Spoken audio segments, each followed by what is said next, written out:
Hello, good day mga boss. Jay ulit ng DIY ko Rips. So, kung maaalala nyo, no, nag-unbox tayo ng PKE nung nakaraan, which is ito.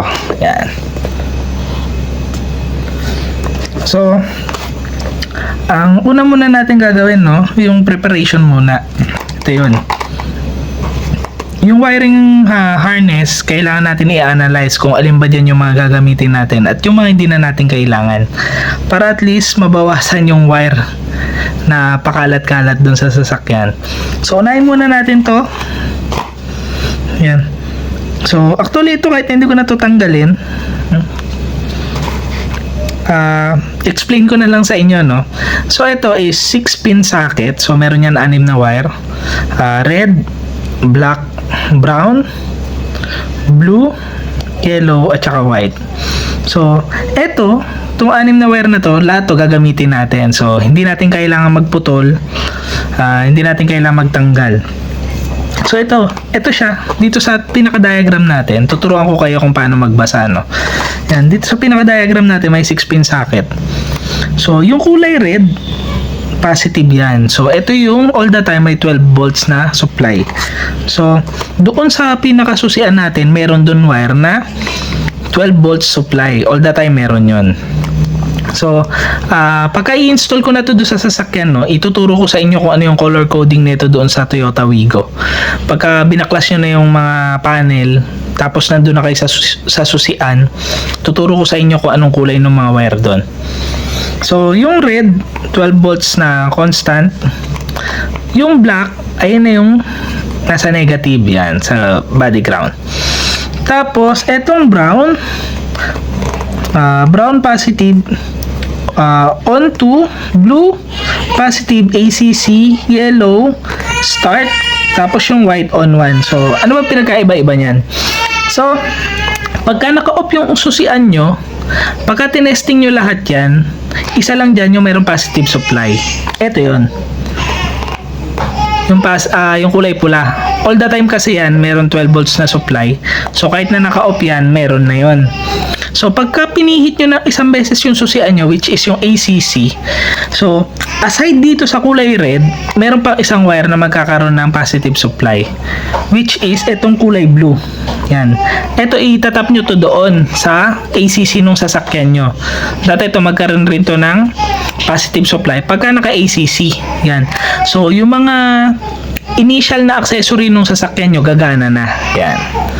Tapos, pagka inikot nyo pa ulit ng isa, yan, meron ulit madadagdag na 2 wire na magkakaroon ng positive supply.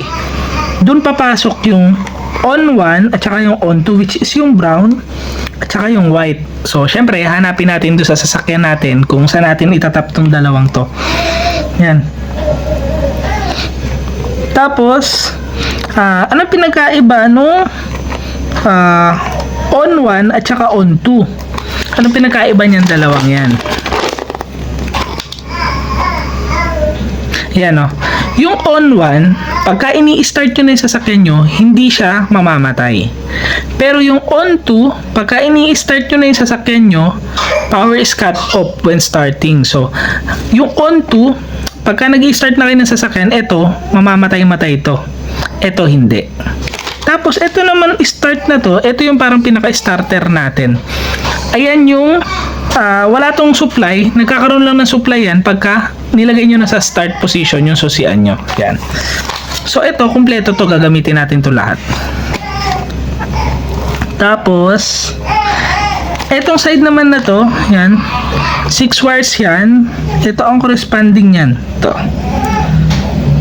Orange, white, yellow, tapos orange, white, yellow, black. Yan.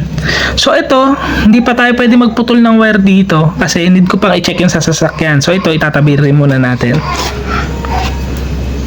Ito naman, dito siya. Para sa unlock at saka lock button. So, dito, hindi rin muna tayo pwede magputol dito. Same dito.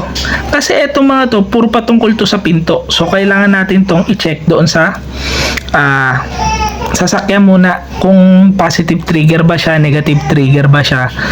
Tapos saka na lang tayo magpuputol or magtatanggal ng mga wire na hindi natin kailangan. So, ito lang yung talaga mapapakailaman natin. Ito yan, yung 10 pin output. 10 ito, yan. 2, 4, 6, 8, 10. So, hindi kasi lahat ng wire na yan magagamit nyo. Kagaya na ito.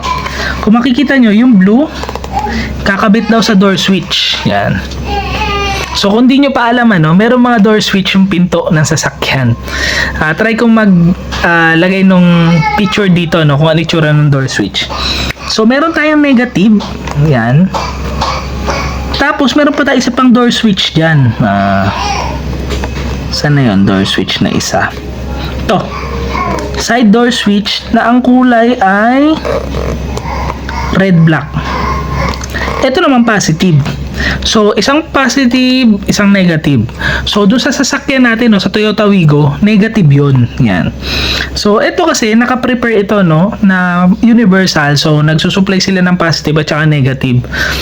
Pero, sa Wigo kasi, negative yun. So, yung positive, pwede na natin tanggalin. Ang kulay ng positive is red-black. So, tanggalin na natin yan para mawala na dito sa harness natin, kasi dagdag pa yan dun sa kakalat dun sa sasakyan Dapat ang mga maiiwan na lang dito kung ano yung mga kailangan natin. Yan. Yung ibang ginagawa, pinuputol na. Pero parang hindi ko trip magputol ngayon. Red black. Yan.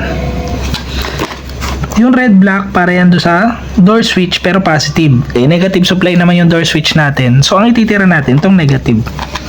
So, tanggalin na natin tong red. Yan. So, gamit lang ako ng deepening tool or pang dipin. Yan.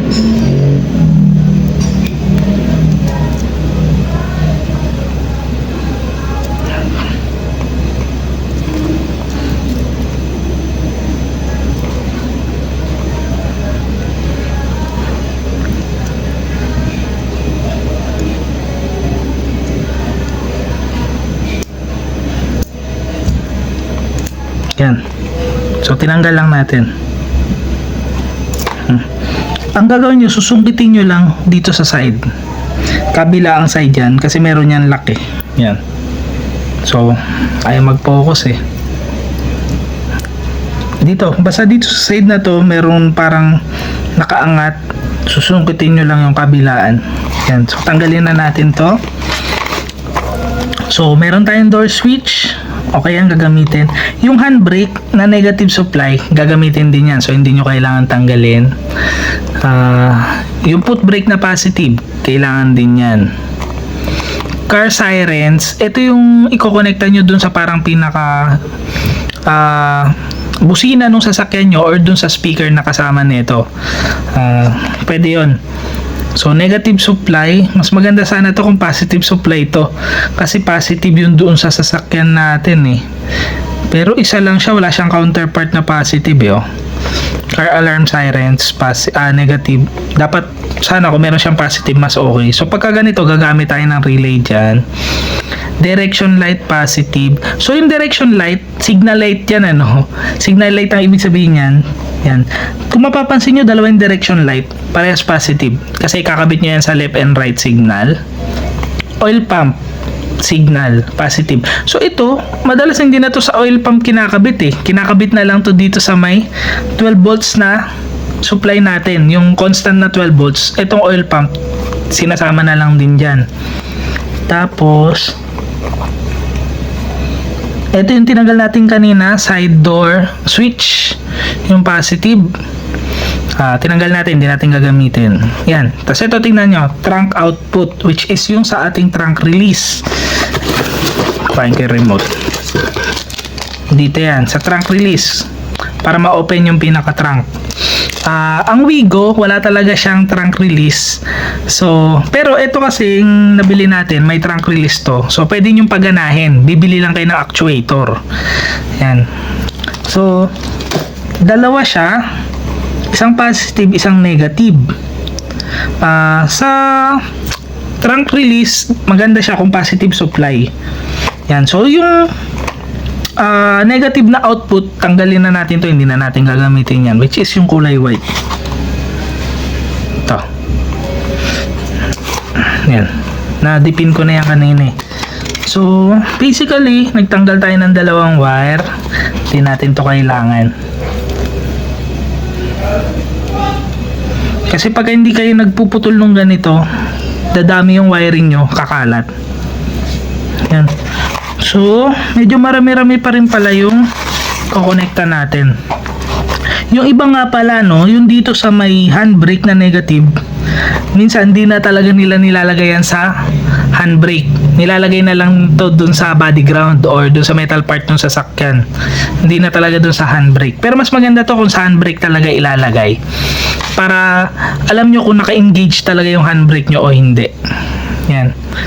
So, meron tayong door switch, handbrake, foot brake, car sirens, signal light to. Oil pump. Ito dapat to sa oil pump pero ang ginagawa nga sinasama na lang sa positive trunk output. So, okay na. So, ang next na natin dito, installation na. Ayun lang yung kailangan nyo malaman. Dalawa lang yung wire. Inisip ko ang dami natin tatanggalin. Hindi pala. Dalawa lang. Yung doon sa pinto, no, yung lock and unlock. So, aaralin pa natin yun. Kasi, gagamitan ko pa ng test light yun kung positive or negative trigger ba siya. Yan. So, ito. Ang dami natin ko-connect na wire. So, tuturo ko na lang sa inyo kung saan nyo i-connect. Yan, so tapusin na natin tong video na to, no? Sana nakatulong kahit na dadalawang wire lang yung natanggal natin. So ingat kayong lahat, ride safe, God bless.